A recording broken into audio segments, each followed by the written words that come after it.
Let's get together. Stop all this fussing and fighting. Let's love mother. You gotta help your mother, help your body. One destiny, everybody, y'all. One people, one nation, one destiny. Yeah, yeah.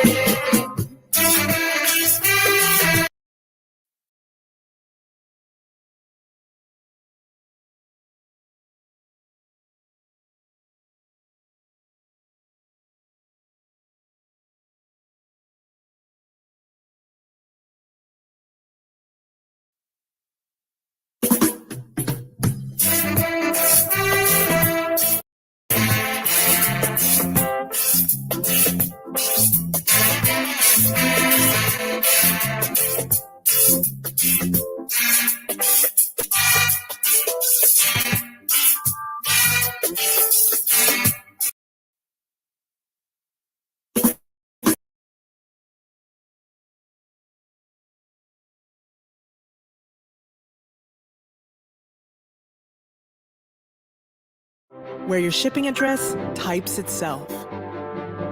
Where all your tabs go, everywhere you go. Where you can surf without getting fished. Switch to Chrome for a better browsing experience.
Hey, Guyanese, hey,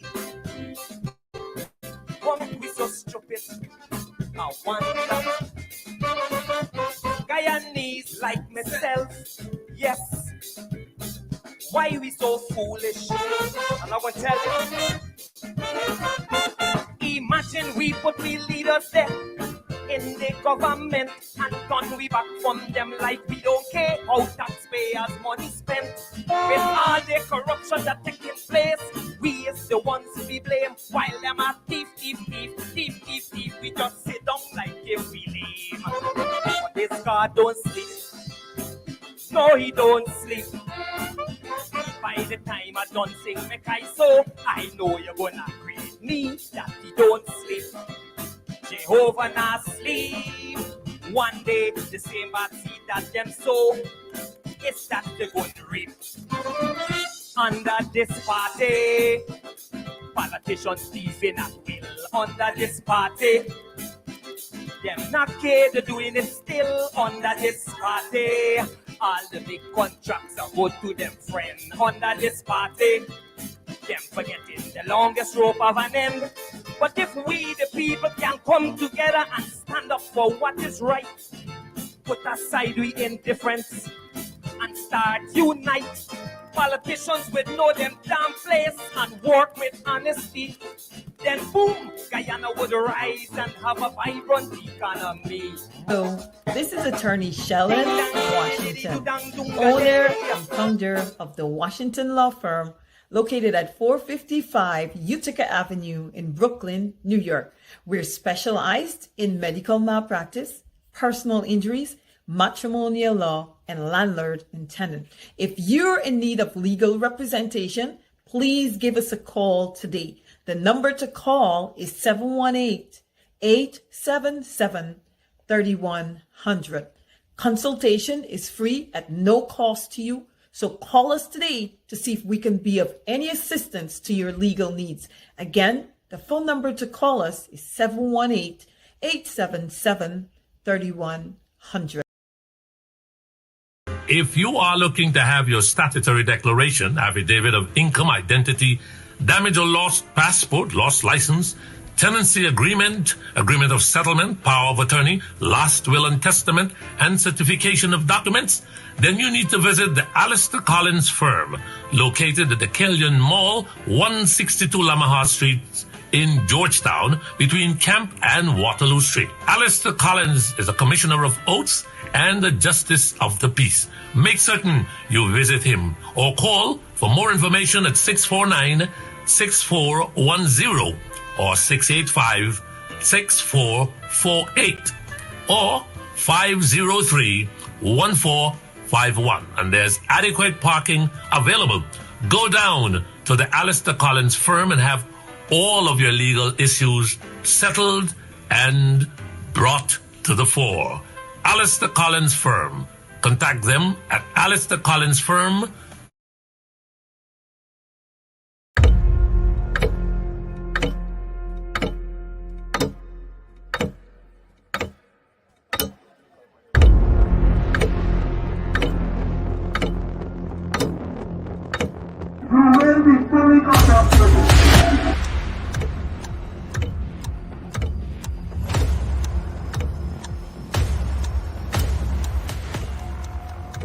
Mr. Watts, he is armed himself shots. Shots, watch it, tear gas. Live rounds. Also, I can see that. That's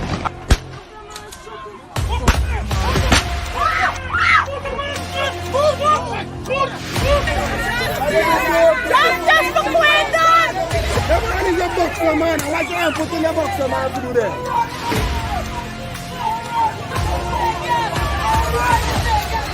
But since my question there is no, you come on the East Coast. You listen to me. Right? No, you come on the East Coast. You listen to me. You gotta listen to me too, man. I am listening to right? Now, I see you on the East Coast. The day when they get a protest of them, the next day, that's when you see one bigger heads come up to talk to my family. Right? And that's bad. If you didn't do a protest, you want to see nobody for justice. You see? I'm not holding back nothing. I'm not holding back nothing. I just need justice for my family. I get visitors all of a sudden. All of a sudden, you all have visitors. This is Joker. Who is that Joker? That piece of plum. They know who they did it, you know.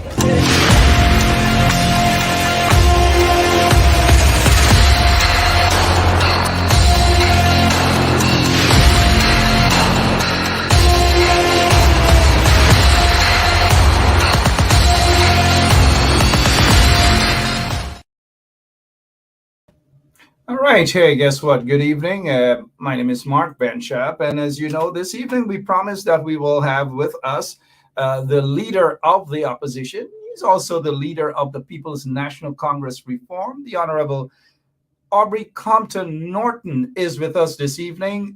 We indicated to his producers, well, you know, he has his PR folks, that we will have the opposition leader with us just around 10 minutes after. So we are actually on time, but the opposition leader was on time. Started at 10 o'clock, he was here, 9 o'clock, waiting on us. So we just want to thank the opposition leader for his punctuality. So let's get down to today's business, as we thank you so much for sharing the link.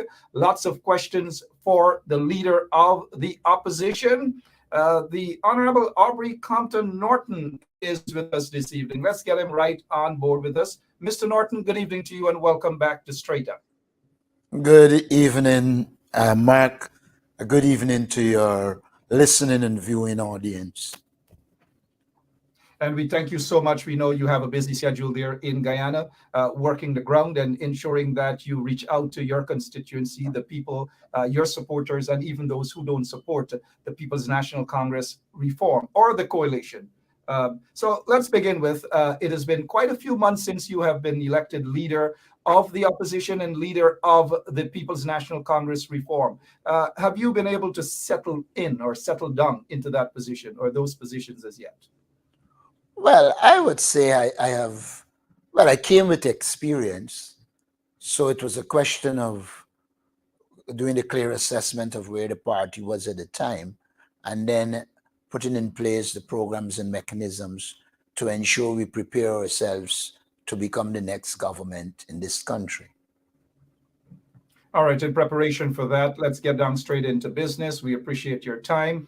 One of the first questions I want to ask you today, the High Court actually ruled, in fact, it's a full court ruled that full court declines to lift suspension of opposition MPs. Matter remains before the High Court. These are frivolous charges leveled against members of parliament. They have been suspended without pay. How do you feel about this particular decision here today, sir? Well, first of all, we have to go before the decision. The situation with the members of parliament is unfortunate because the law provides for anyone who is to be charged for anything to have the right to legal counsel, and they were refused the right to legal counsel. There is total violation of the rule of law. There is no right to hear the other side. And so the MPs went to court. As I understand it, they are waiting on the appeal court, but an attempt was made to get a ruling that would have granted an injunction and allow the MPs to return to Parliament. Unfortunately, that was not granted. We know that the judiciary is under a lot of pressure from this government. They're not allowed to operate as independent as they should. And so I think some members in the judiciary are seeking to read what the government is thinking and kind of complying in some regard. But we do believe in the final analysis, when the matter is heard, it will be a clear case of a violation of the rule of law, since the law provides for persons, including members of parliament, to have a fair hearing and to be represented by counsel. And those are the two critical issues. And I think the court, whenever it rules, will rule in favor of the members of parliament. If you're now joining us, Mr. Aubrey Norton, leader of the opposition and also leader of the People's National Congress reform. Let's go to acting chancellor, and we also have acting Chief Justice. Months ago, the regime, Mr. Ali, indicated that they were ready to confirm these individuals. What has happened since then? You have indicated that, yes, you're willing to support the two for those two top judicial offices. What has happened since then? Well, as leader of the opposition, the president needs agreement to appoint these two persons.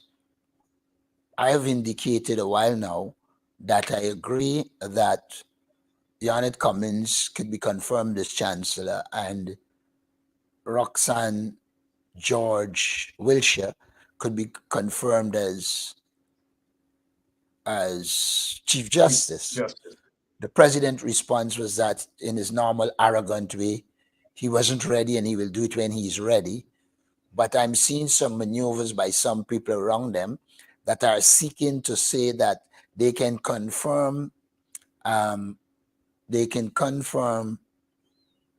the Chief Justice, but they're not prepared to do that with the Chancellor. Well, that wouldn't fly with us. If you're not confirming both of them, then you won't be able to get our consent, because the position is we're prepared to consent to the two of them who are acting to be confirmed. And that is where it is. And have you guys been communicating on this particular matter, yourself and Mr. Ali? No. Because it needs the No, confirmation and the I have okay not by been you. I have not been communicating with Mr. Ali. You know, we filed in the courts some cases to deal with the question of what meaningful consultation constitutes.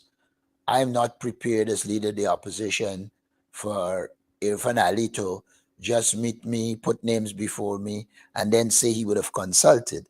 If that is what is meaningful consultation, I won't be a part of it. For me, meaningful consultation has to mean far more than that. The clients have got to be qualified for the job.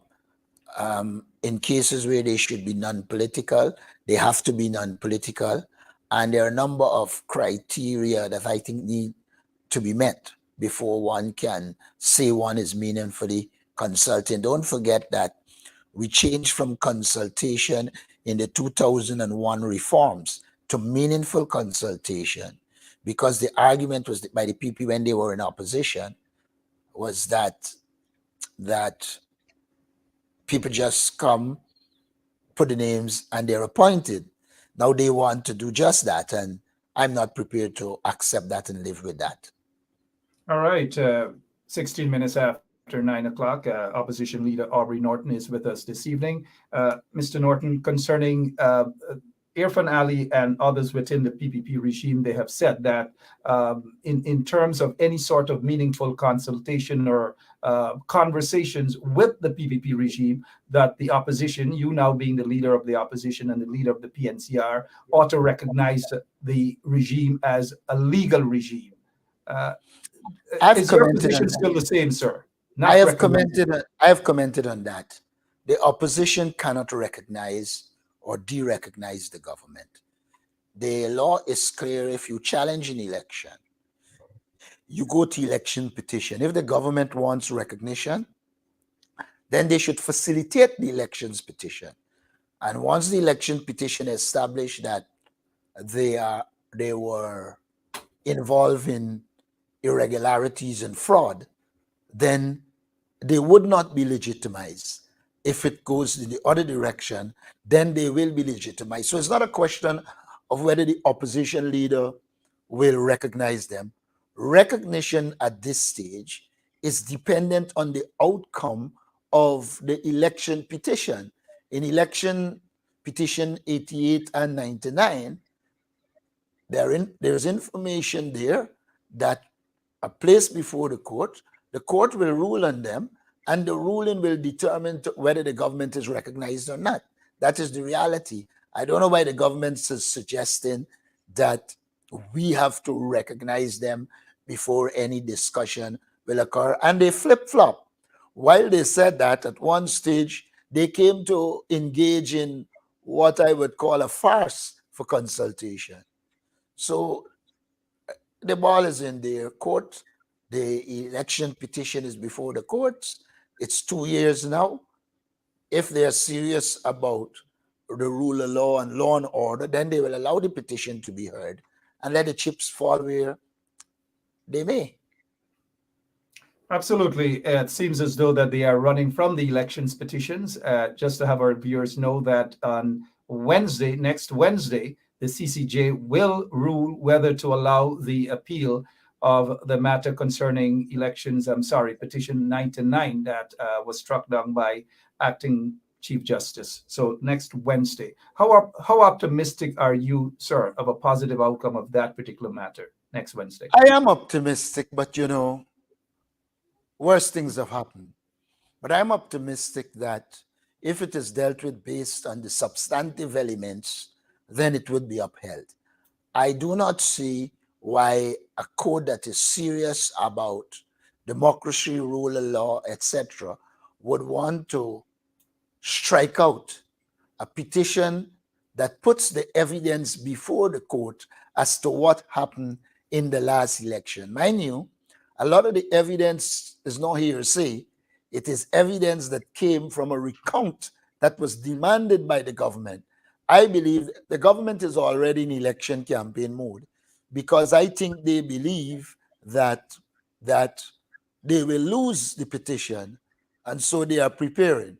So I am optimistic that the judges will rule that the petition should be heard. All right, that decision, we are going to be carrying it live right here on 107.1 FM next Wednesday. Anil Nandalal recently said that APNU, and I quote, APNU AFC criticism of election commission of inquiry is disguised perpetrator objection. Your response to that, sir? Anil Nandalal is paid to talk, and so he speaks.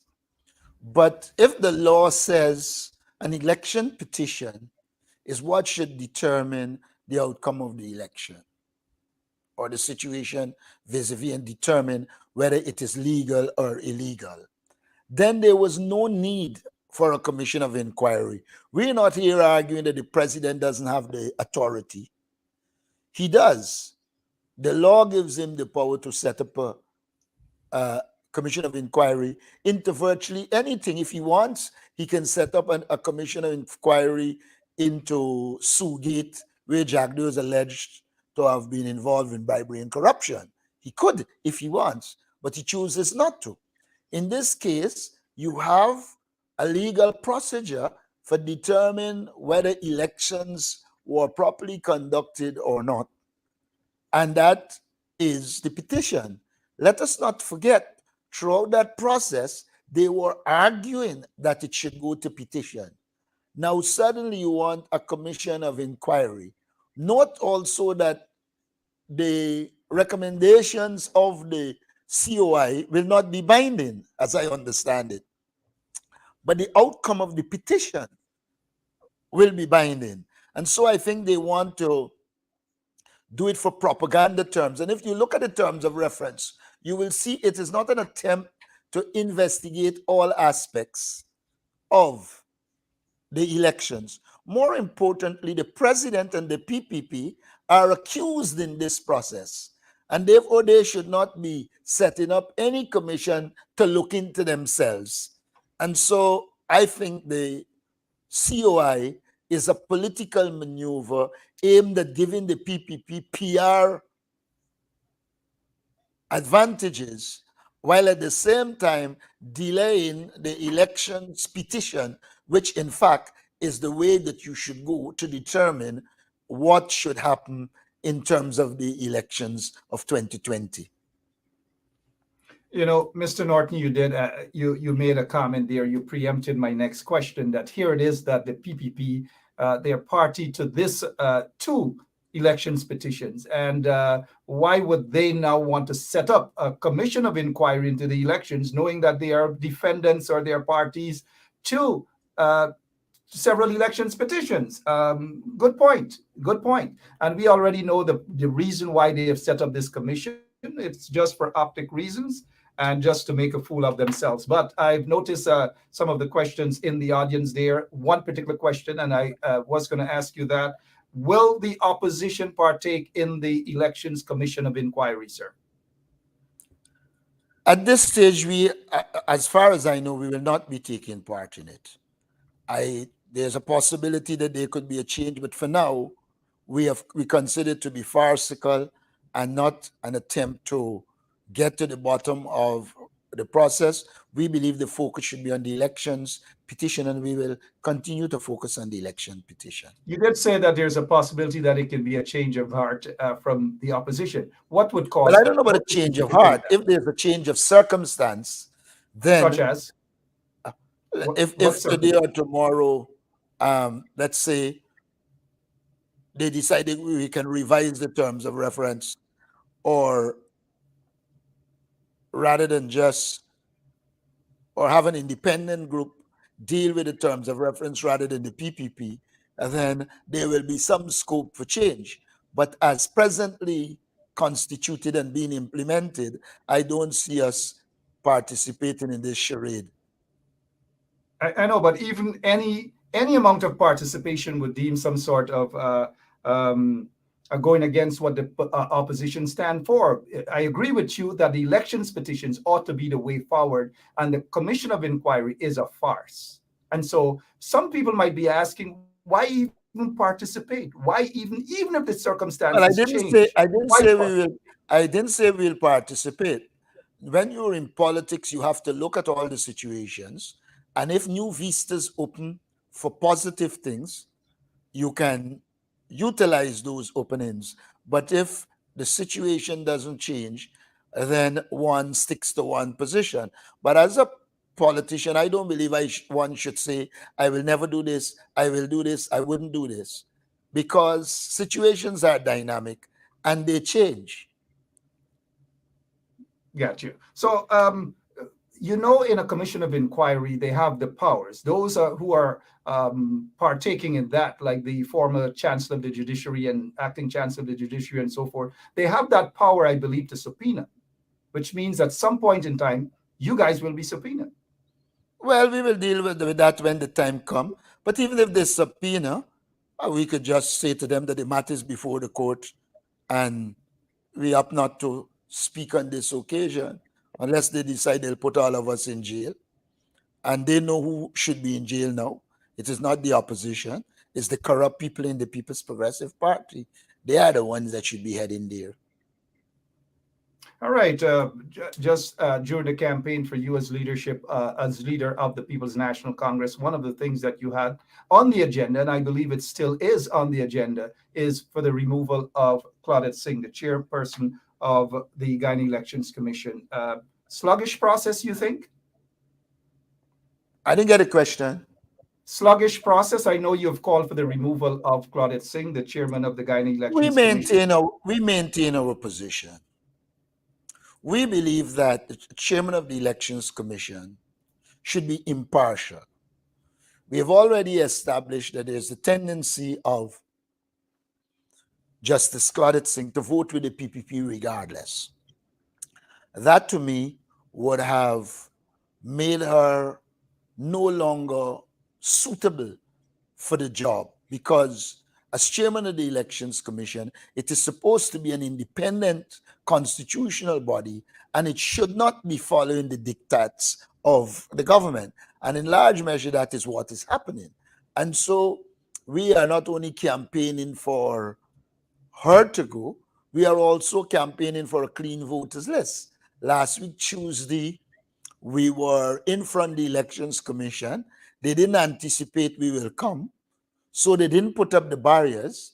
But if you drive Avenue of the Republic Main Street now, you will see that the government put up barriers so nobody can go in front of the Elections Commission. But we will continue our picketing exercise. We know that the government is a repressive government. We anticipated that once we start, they will bring out the police force. We know they have politicized the police force. We know that they have a commissioner who isn't qualified to be a commissioner, and therefore he has to do what they ask him to do. And so we are daily preparing for dealing with the eventualities. And we are concerned that while the police is focusing on us who have a democratic right to protest, the police force is declining in terms of competence. I saw that Mr. Paul Slow had to be correcting the commissioner and giving him classes. So they should be concerned that they are politicizing and destroying the Guyana police force rather than focusing on our protests. And I want to say this to people who listen in the Caribbean. And I said this when I was in Canada. A lot of times people treat Guyana as if it's a democratic society. But the only country I know in which you put up barriers so that the people can go in front of the White House. People can go wherever in certain countries to protest. In Guyana's case, you are greeted by barriers, and yet they want to talk about democracy. This government is a lawless, dictatorial, corrupt government that is divisive.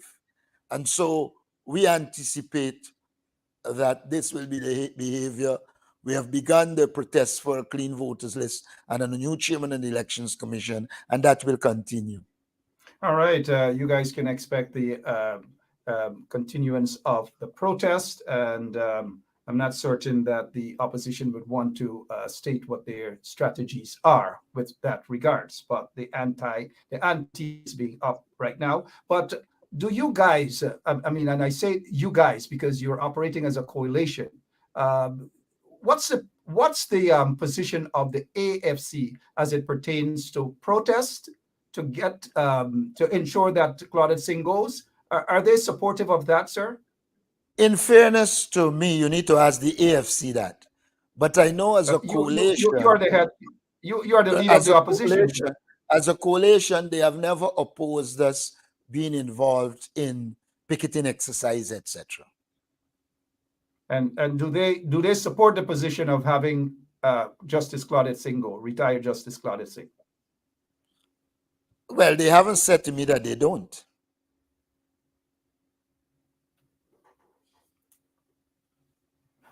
Got you. Now that you have a coalition partner, how often do you guys meet to discuss issues of national interest and your approach to dealing with these issues? We have been meeting, but I left the country, and we haven't met since I returned. And I'm hoping that sometime in the new week we'll be able to meet and continue to pursue our agenda. All right. What time? It's 31 minutes after 9 o'clock. We'll move on to some other issues. Mr. Norton, you did say recently that in terms of the bubble session and the slackness that we're seeing, that government taxpayers' money, and I think lots of people agree with you, that taxpayers' money should not be spent for wind down and bringing artists and so forth and so on. Let us hear from you, because we have a Christine Diane Jones actually said that you were correct on this one. State resources should not be used to fund not just Spicer, Kelly, or whoever it is. State resources. You're not against the artist. You are against basically state funds being used for that. Am I correct? I have said before, and I repeat, I'm all for entertainment. That's the first thing I want to say. The second thing I want to say is that you have a culture ministry and what I perceive to be a useless culture minister. Culture ministry should be seeking to promote Guyanese culture. They should be seeking to develop programs to ensure Guyanese artists, Guyanese musicians, etc., are developed and afforded the opportunity to develop a Guyanese culture.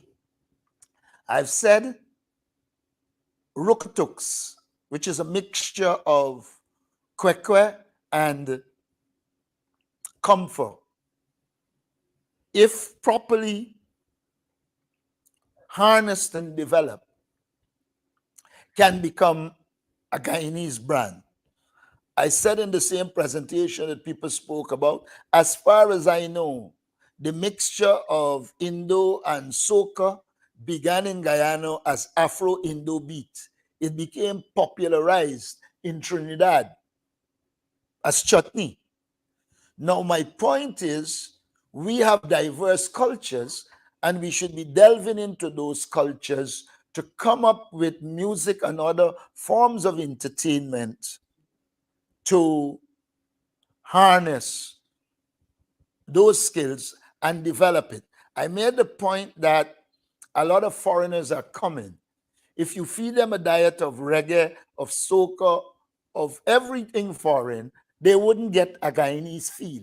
That's the first point I made that the PPP and some seem to miss. The second point I made, I heard on Hits and Jams tonight, and I told one of the persons they should go and listen to what I said.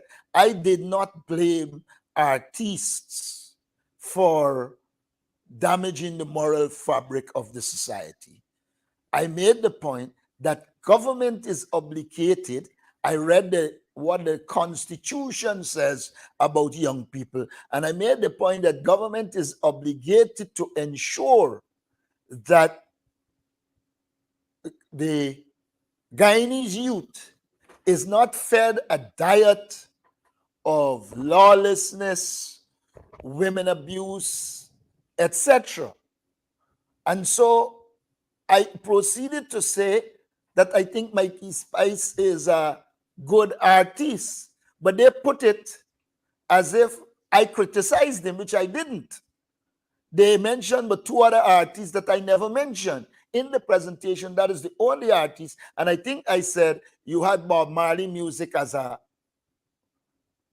kind of a symbol or an example of what should happen. But I am critical of the government promoting lawlessness. And then in response, one of them suggested that we brought Bojo Banton. I didn't criticize bringing of artists. I criticize the government's approach of feeding Guyanese young people a diet of lawlessness so that they wouldn't focus on the critical issues.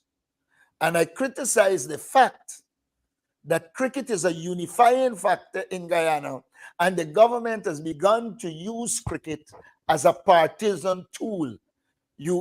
People go to cricket and you're using it as an opportunity to advertise a man who barely escaped 19 fraud charges. And so what I criticize is the politicization of cricket. And that's where we stand on the issue. All right, that's Mr. Aubrey Norton's position on the issue, because you did mention also, you seem to be preempting me this evening, that the coalition, under the coalition... You know, Mark, and I must point out, I was talking about morality, and you put Kwame McCoy to respond. It means that you really believe immorality is the best thing. That they chose Kwame McCoy, of course, of all persons, to respond. We're going to take a quick break just to give an example of what the leader of the opposition is talking about.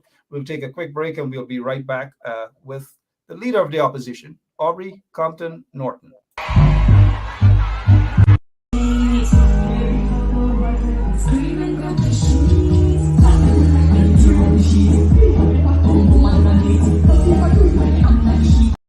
All right, that's a little bit of Roy, I believe, who has been featured there, and the opposition leader is on to something. If private promoters want to bring in those sort of shows, you know, look, I like a Spice. I like some of those songs, not all, but I like it.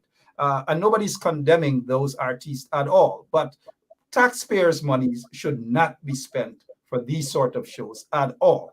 And that is exactly what the leader of the opposition is saying. And all right-minded, all right-thinking Guyanese should be supporting that particular position. Let's move on now. Let's go to Linden. This little shack, this little house is the only thing after 1 year. Here's a contract, almost $200 million to build them Bamia School. Nothing, absolutely nothing thus far. Mr. Norton, your position, please. Well, look, if you give contracts to people who are not equipped to be contractors, and even if you give it to people who are not equipped to be contractors and they are prepared to employ people who can do the job, then they will succeed. But if it is purely a political thing to put money in the hands of PPP operatives, then it's a totally different thing. But when you do that, you're playing with the welfare of our children. The children at Bamia need a school to be able to go to school and be properly accommodated. And if the money was approved in the budget, then the school should have been progressing. And it isn't. But you know, this government believes in lying. So when the REO come out as a work resume, he don't intend to show you where the work would have resumed. He intends to put that there, and people buy it because the PPP has a good propaganda machine. So it's just a propaganda ploy. They have no interest in the children at Bamia. That's the bottom line. Absolutely no interest in all. 39 minutes after, 39 minutes after 9 o'clock. We are going to stay in Linden. We want to stay in Linden. We really do want to stay in Linden. Mr. Norton, I know you have on several occasions and rightfully so, refused to shake the hands of the installed president. The installed president, Irfan Ali. Lots of people support you on that. There are a few who might be talking about diplomacy and so forth, but they are in the minority. A lot of your supporters are in agreement with you. But what is your take on even members of parliament, one in particular, on several occasions have gone out to shake the hands of the installed president? What is your take on this, sir? I have a simple position. I did not tell any member of parliament what to do on this issue. I, however, made it clear that our position is simple. If somebody is responsible for oppressing you, as Irfan Ali is responsible for, then the general position I have adumbrated in the party is that as leader of the party, my way of resenting and pointing out to the people that he is an oppressor, that he is corrupt, that he is divisive, that he is incompetent. My way of pointing that out as a form of protest is not to shake his hands. And I did say when I spoke before, until there are changes that suggest that he's prepared to work with all the people of Guyana, I will not shake his hands. It is easy for Irfan Ali to take photo ops with people and then use it to portray it as if he is with the people. He went into Buxton, pomposetted himself, then you give 28 people contracts to the tune of 56 million, which works out to about 2 million per person to build a bridge, knowing full well that they cannot make any money on that. The Demerara Harbor Bridge got a jam, and today Jill declared that they already spent 1 billion. 1 billion. You know, one of the things since we got oil, when it is things for the PPP and the supporters, it's always billions. But when it comes to opposition stronghold and people of all ethnic groups that support the APNU AFC, it is next to nothing. And so I have no intention of shaking his hands.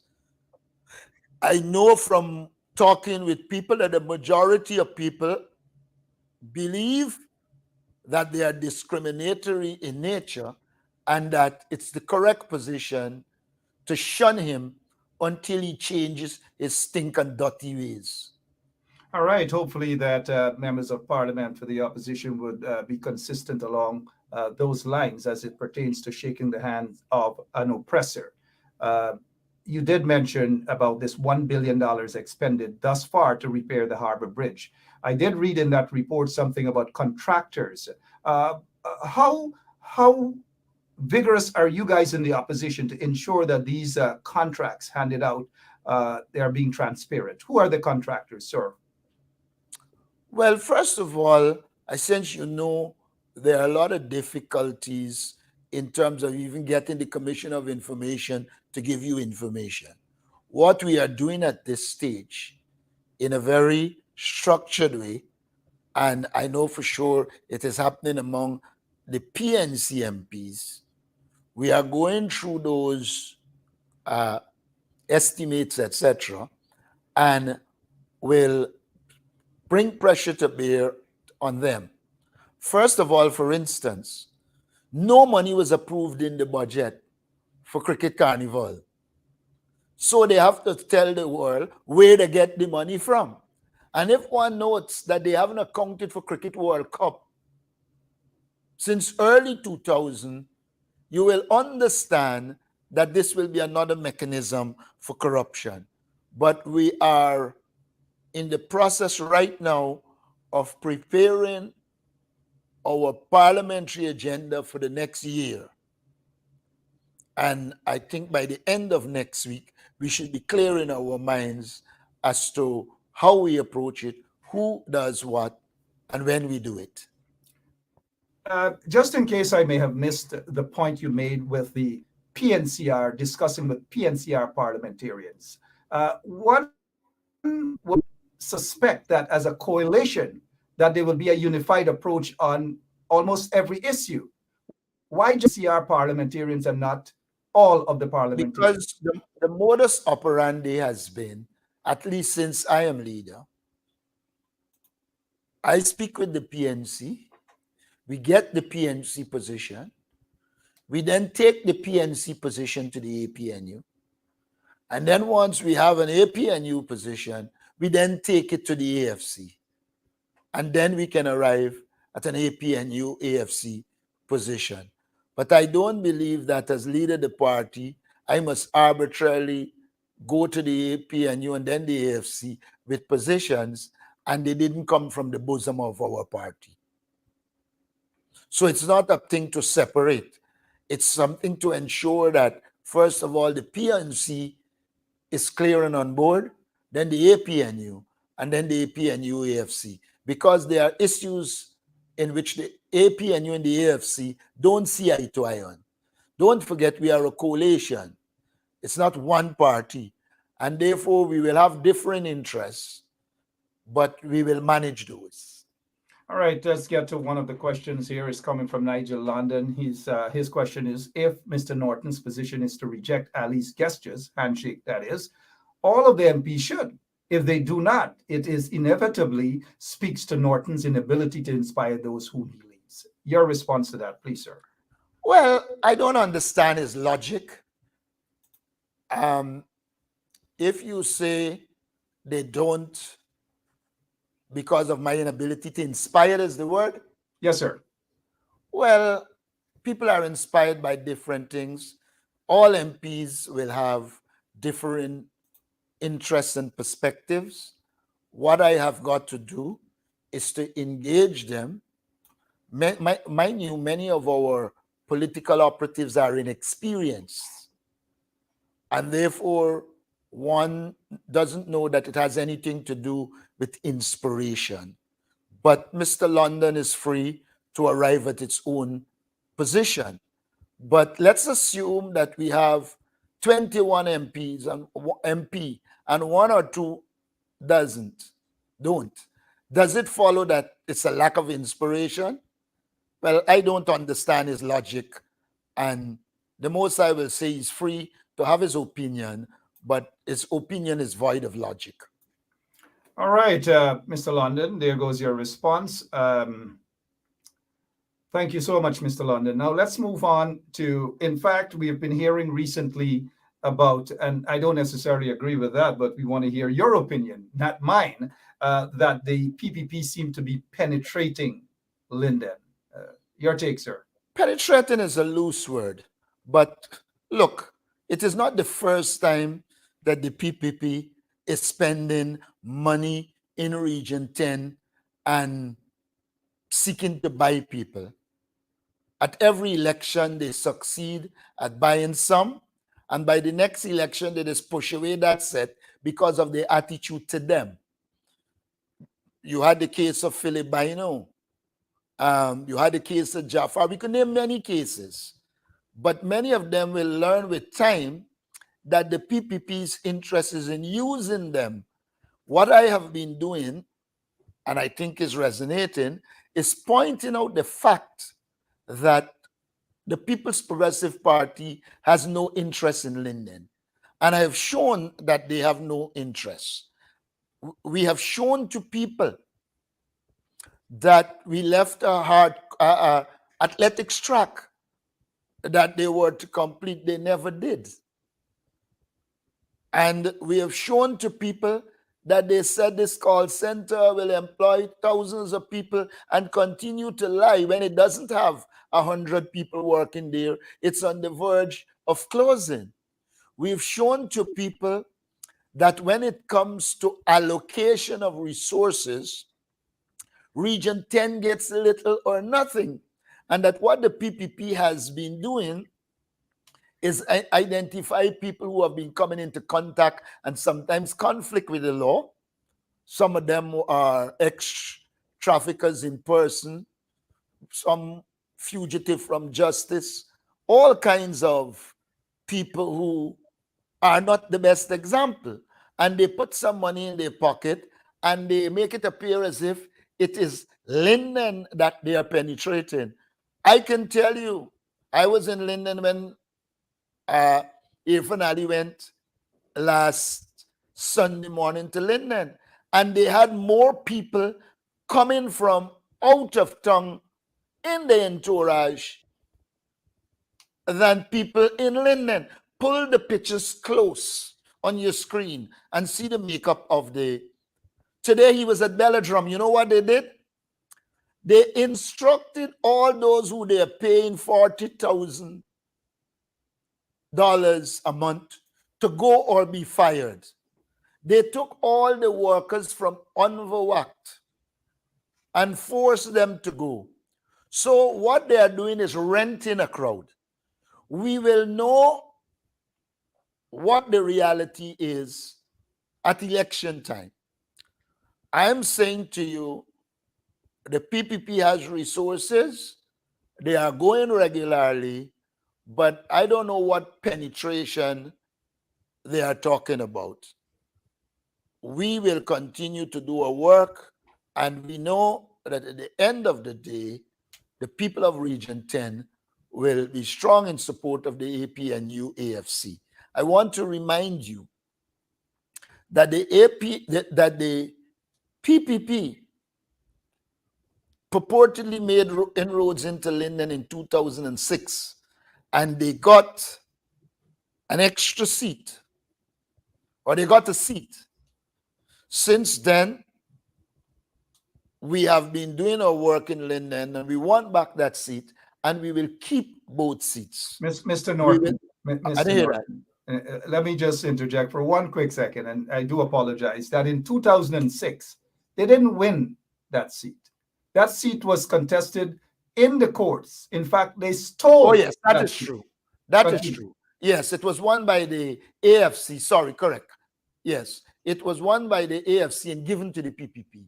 I remember Samines took the seat. But the point I'm making, it is not new that they put all these resources, but the people in Linden will know that they closed down the Charles Rosen nursing institution and prevented Linden people from going to it while they bring in other regions to be there.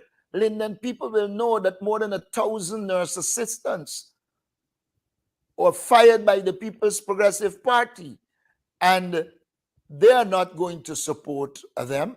Linden people will know that there are a few people around who are getting some money, and yes, they will dance to the tune for now, but even them, you're not sure when election time comes if they will vote PPP. So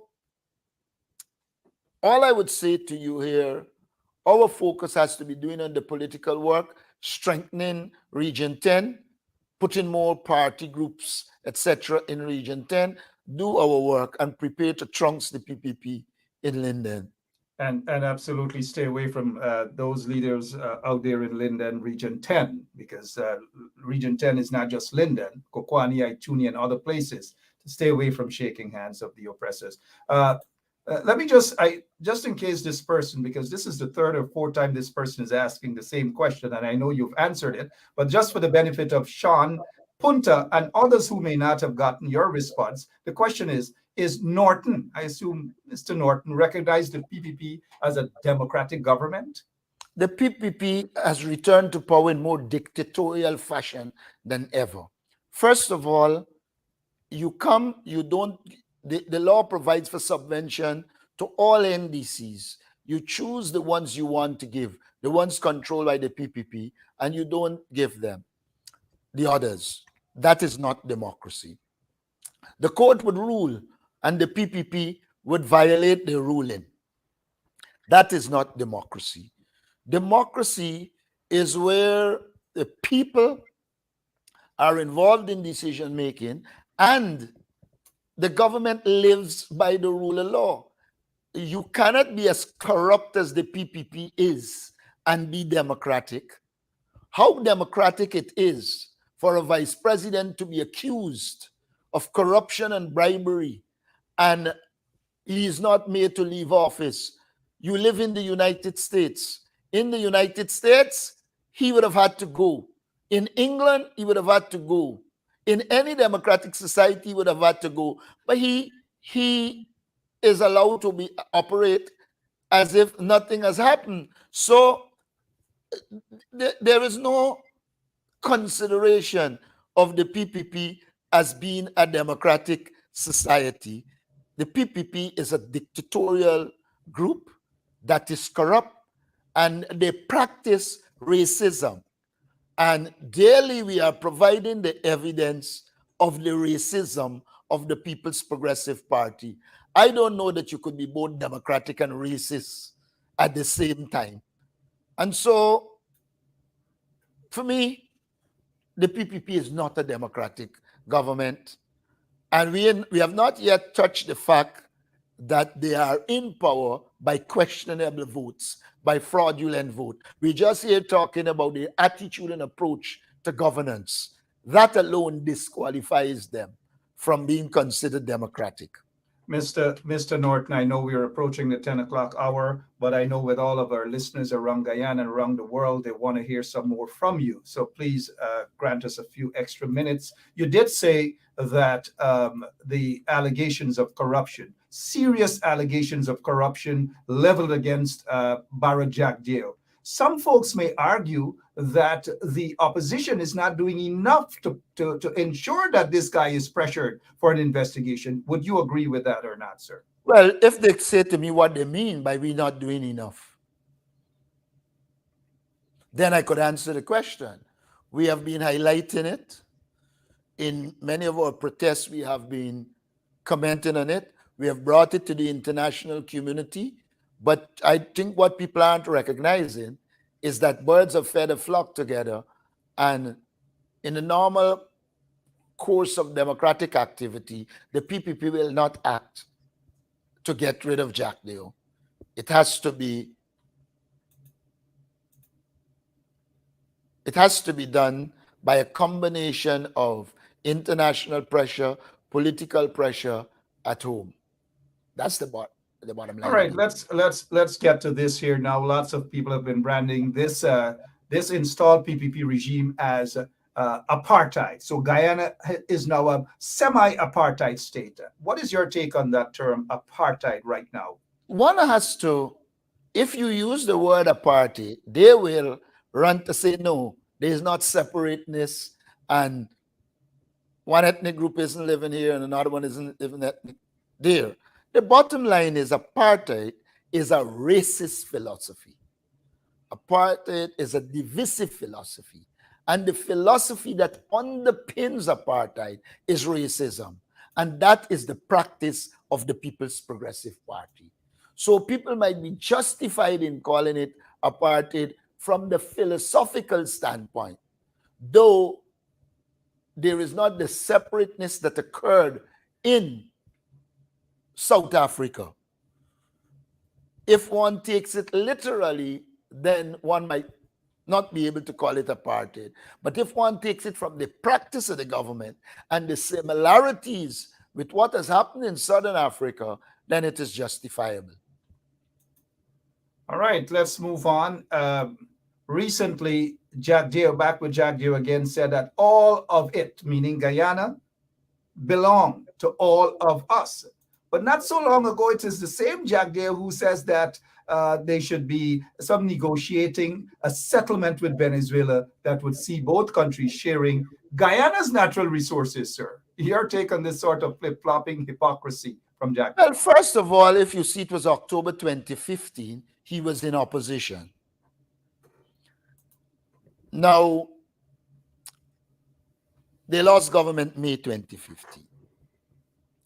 Whether we're in opposition or government, we have always maintained that all this land is Guyana's own. What it points out is the opportunism of Barra Jack Dale. He has no principle. And because he has no principle, it is difficult for him not to flip-flop on principled issues. And that's all that happened there. Barajak, though, will never be somebody whose word you can trust. We are committed to Guyana, regardless of the government in power. We have always said all the land belongs to us, and that the 1899 arbitral award settled the dispute finally. And therefore, our position remains the same, but we understand Barajak Deo, and we don't expect much better. All right, as we look towards the time here, there's a Prince Haduri. Says here, Ipadaji situation with the PPP. This person wants me to ask the question in terms of the subvention and the vindictiveness of the PPP regime, racism of the PPP regime towards Ipadaji. Well, the party took a position, not in the last press conference, the one before, saying that the government is racist and that what they're seeking to do is remove every economic pillar from under the Afro-Guyanese feet. We've seen it with the Public Service Credit Union. We saw it with the Vajalstra Melanie Co-op, where they took away the lands from the co-op and distribute housing lots. We have seen them only recently moving the legitimate people in the Vajalstra Co-op and putting their own people, and they have a political prostitute, for the want of a better word, as the person responsible for cooperatives, and he is well willing to do the PPP bidding and dispossess many Afro-Guyanese who are in co-op societies. And so I'm not surprised by the behavior. I've noted that they say they are going to court, and I think they should. We will support them. But you know, when this whole thing about the International Decade for People of African Descent started, the PNC did not participate. However, a number of us in our individual capacities went and participated. I was one of them among them. And we prepare a comprehensive report on what needs to be done to help the African Guyanese community during that decade. We put out what should be done in fishery, what should be done in agriculture. And then the PPP extracted only bringing African artists to Guyana. I think they did bring Miriam Makeba. Nothing else for the decades. So as far as they're concerned, African Guyanese must just sport and they control the resources of the country. Now, then came the coalition government and resources were being put into it. And now they're seeking to take it away. We will continue to support Ipadaji and do all we can to help. We believe they should go to court. We believe it's in keeping with the law that they should get the subvention, but it underscores the racist nature of the PPP. They don't like when you call them racist, but you can only judge a government based on its action. We believe Guyana is for all Guyanese. Whether they like it or not, when we were in power, we governed in a way that all Guyanese benefited to the extent that we were criticized. We believe that a future APNU AFC government will develop programs that focuses on putting resources in the hands of our people to improve the quality of life. We have said that our measures will be targeted to the poor, not to particular ethnic groups and to particular sets of people. And mind you, I want to warn, when we talk about the PPP behavior, the resources do not get down to the average Indian, the average Amerindian. The discrimination that is perpetrated is aimed at enriching the PPP elite, friends, and family. We intend to change that and to ensure resources can go to our people. We have said that if you're serious about young people, you should be giving them the kind of education and training that will allow them to develop, and then provide them with grants and financial and other forms of assistance to put them into business. Look, the case of Linden. I know of cases where the PPP took people who are not contractors and give them resources to make them contractors. Now, we're saying that there is need for a program to facilitate the people in Region 10 being able to access contracts and execute contracts. And then they give these contracts to their friends and people close to them who supposedly have the money to do it. And you get what happened with Bamia School. So we intend to pursue a different kind of governance, a governance in which all our people will benefit. We have no problem with giving cash grants, but if you're giving cash grants, on the quarantine, you're giving 250,000 to $1 million. In the same region 6 at Baracara, you're giving 50,000. It's clear case of discrimination. And while they seek to give these crumbs to the ordinary man of all ethnic group, when it comes to the PPP, friends, elites, etc., they are doling out millions, and that has to change. We need proper programs for the development of our people. I mentioned what they did in law. Before 2015, they made it so difficult for poor people, including most of whom were African Guyanese, to get training in law. Of course, they're doing that because they want only people around them with legal competence. And they know that if they don't give law scholarships, a lot of bright people of all ethnic groups will be deprived of doing law. Right now, there are a number of people who come to me daily about help for law. And this is because of the discriminatory practice of the PPPC. And they're advertising and going on, but goal seems to be goalless. There is no structured approach in terms of who you're training, what you are training them for. Just saying access a scholarship on the goal doesn't make any sense. You have some 2 months program, some 6 months program. And when these people return, where are they going? So you are dealing with people who are not interested in the development of the people of Guyana. They're interested in their friends, their family, and themselves. And that is one of the biggest problems facing Guyana. We believed and were acting to ensure we have a law enforcement system that serves the people, and the police live up to its motto of service and protection. They have transformed the police force again into a corrupt entity in which those who have money can avoid the law, do people as they like. You just have to look to see what the Rogers boy did with that woman, and you would recognize that he feels he can do that because he knows the corrupt regime will protect him. And therefore, the poor woman will find herself in a position where she might not get justice.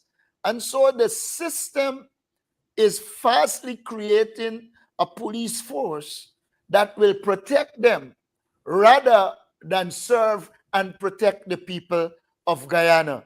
And you know of the many cases in which there's a particular case of a young man who went to prison, an Afro-Guyanese. But with time, I will deal with it. But it points out clearly the racism of the People's Progressive Party. And when you could set up for an African businessman to be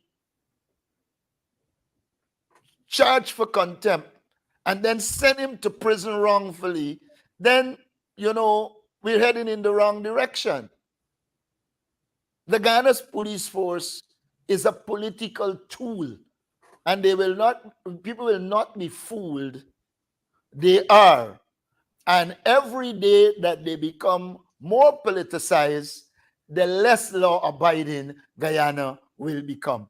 And it will be our task to repair the damage they're doing to the Guyana police force. When you meet young policemen, they tell you there is no future in the Guyana police force. It is so corrupt, and that the leadership is so incompetent that it is heading nowhere fast.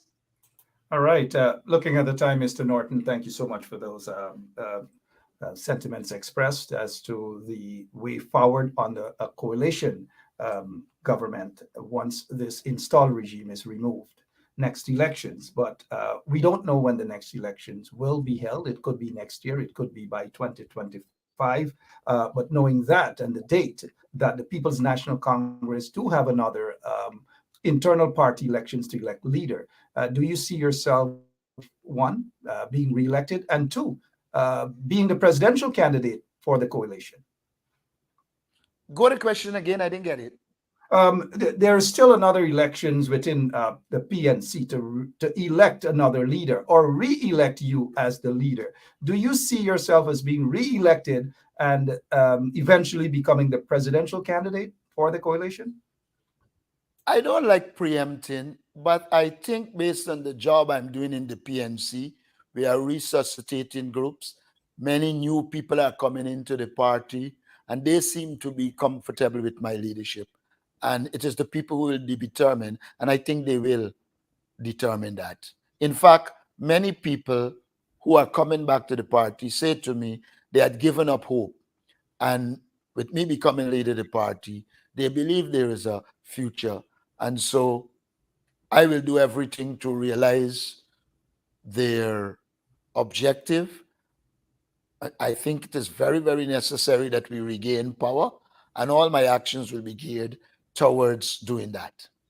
All right. Finally, we'll take this final question from the audience. Robert Gonzalez says here, there seemed to be a lack of drive from the opposition. No protests, no demands, and lack of overall fight. Your response to that, sir? Well, first of all, we had a protest last week, Tuesday. We have, just for somebody to say there is no protests, I wouldn't agree with them. But there are people who say to you, oh, take to the streets, block up this, block up that.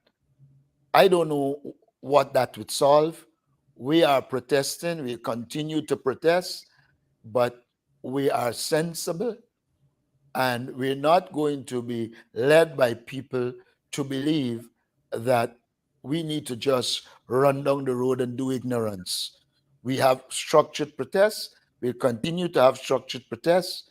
We protest in different forms. People seem to believe the only form of protest is madness in the streets. I don't agree with that. But as a party, we have been protesting, and you will see an increase in protest action. We haven't seen much action and expanding it to include civil society. And all other parties involved, which means that you guys are in consultation with the unions? Yes, we are speaking with unions. Okay. Quickly, on this Dion Bascom situation, not having much traction, and the individuals who are supposed to be brought in for questioning seem to be running around Guyana comfortably. Are you comfortable with the lack of I am not, but if you take it in the context of what happened with the Guyana police force, you will recognize that that is where it will head. Now, I'm not saying Bascom is right. I'm not saying he's wrong. I'm not saying who was involved. I'm simply saying that if the Guyana police force was a force aimed at law enforcement, etc., then they would have dealt with this issue differently. All those who were culpable would have been brought before the courts, and we wouldn't be here where we are. But since the PPP has compromised the Guyana Police Force, since the Guyana Police Force leadership itself is corrupt, one cannot expect anything better from them. The RSS report, Robeson Ben said that he's not going to release it. What is your party doing about that? Because we need to hear what the report is. We have said that it should be released. We made our comments on this question of the release. We'll continue to bang away at it. In the final analysis, the government has it. We expect it to be released, and we will do what we can to make it a public document. All right, quickly before we go, one last question. You have a lot of one last. I know you got to head out. One last question, and I left this so that it can be the last before your closing remarks, sir. We have seen the absence, and this has become rather questionable or suspicious, the long absence of the General Secretary, Ms. Geeta Chandan, and who happens to be the Shadow Minister of Home Affairs. What's the situation behind this here, sir? Will she return as General Secretary, or what is happening? Explain. Well, first of all, I don't know that she was removed as General Secretary, so the question of return is not an issue. I made it clear that Mrs. Chandan asked for leave, we agreed, and she's on leave. I don't know about her ever being removed as General Secretary. She hasn't been. No, I never said that she was removed. I said, will she return because she's on leave? We're not sure whether she will return. She says she's on leave. I think at the right time she will engage me when she thinks she needs to, and we will make the decisions that we need to make. You were once a General Secretary of the People's National Congress Reform. You have not gone on this length of leave at all. Do you find this length of leave unusual, sir? A lot of what Mrs. Chandan said to me is personal, and I'm not prepared, in the interest of good relationship with her, to get into her personal affairs to explain the difference or why she is on leave. Mrs. Chandan is available, and you can ask her, but it is unfair to ask me to comment on matters that would have been discussed. I'm not asking you to comment on personal matters at all concerning her, but I'm asking that you were once General Secretary of the People's National Congress. And the question is whether this is kind of like unusual. As General Secretary of the People's National Congress, I never found myself in a situation where I had to request leave. And so it's a different situation altogether. So how much do you think this is at a disadvantageous position for the party without a General Secretary for such a long time? The party has a General Secretary. On leave. That is not functioning. And there are functions to be performed, and there's no evidence that they are not being performed. Are you satisfied with her ability to do the work thus far as General Secretary? Like I said, I'm not prepared to, having discussed with Mrs. Chandan, get into private matters in the public domain. It is not. With all due respect, Mr. Norton, this is not a private matter. She is General Secretary of the party. It is. You do not know why is it Mrs. Chandan is on leave. And like I said to you, this is a matter that was discussed between the two of us. I'm not at liberty to run around and say, this is it or this isn't it. But I am not asking you, sir, with all due respect, I'm not asking you why she is on leave. I'm asking you whether thus far you're comfortable with her ability to be the General Secretary of the party. That's all. While before she was on leave, I never questioned her ability. Got you. Leader of the opposition and leader of the People's National Congress Reform, Mr. Aubrey Compton Norton. Mr. Norton, your closing remarks, please, addressing members of the audience. And of course, majority of them are supporters of the APNU PNC. Just to say to all those who are listening that We are doing the work necessary to ensure we position ourselves to beat the People's Progressive Party. We know it's an uphill task.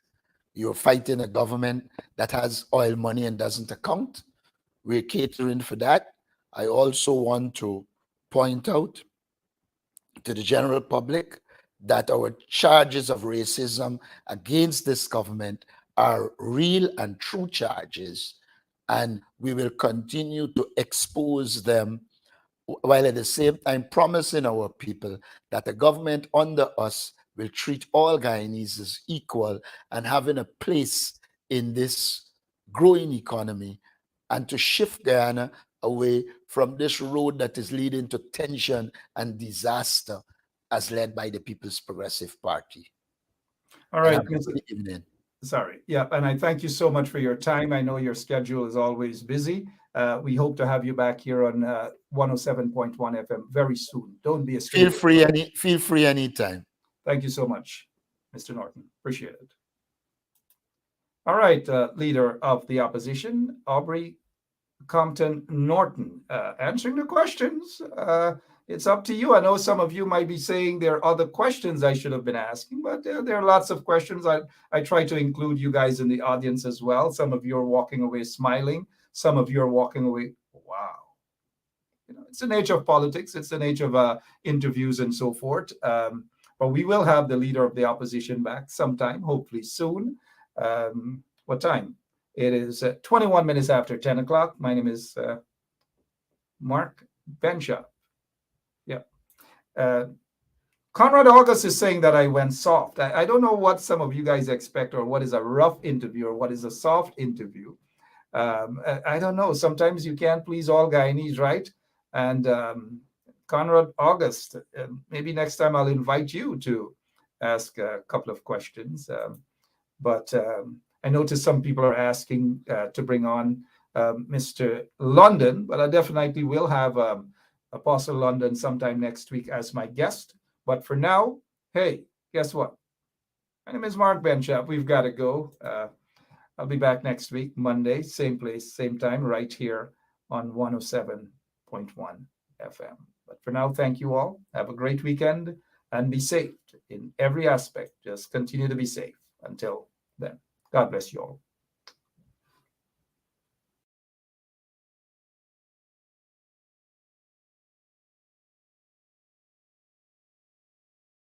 Hello, this is attorney Shellen Washington, owner and founder of the Washington Law Firm, located at 455 Utica Avenue in Brooklyn, New York. We're specialized in medical malpractice, personal injuries, matrimonial law, and landlord and tenant. If you're in need of legal representation, please give us a call today. The number to call is 718-877-3100. Consultation is free at no cost to you. So call us today to see if we can be of any assistance to your legal needs.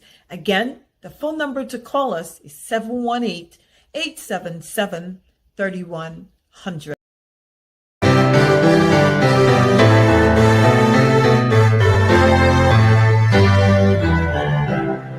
Oh, beautiful Guyana, oh my lovely native land, more dear to me than all the world, thy sea was sun-kissed sand. Or down upon the borders, looking out upon the deep, the great Atlantic blown into a fury, or asleep at morn, at noon, or a bedfar in the crimson sunset glow. I love thee. Oh, I love thee.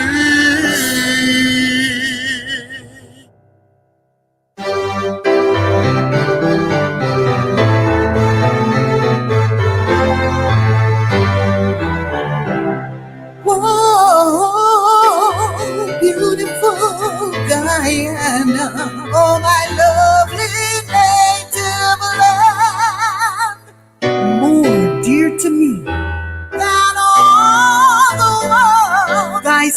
lost, so distressed. Or down upon the borders, looking out upon the deep, the great Atlantic flowing into a fury. Aura sweet. At morn, unknown, or better in the crimson sunset's glow. I love thee.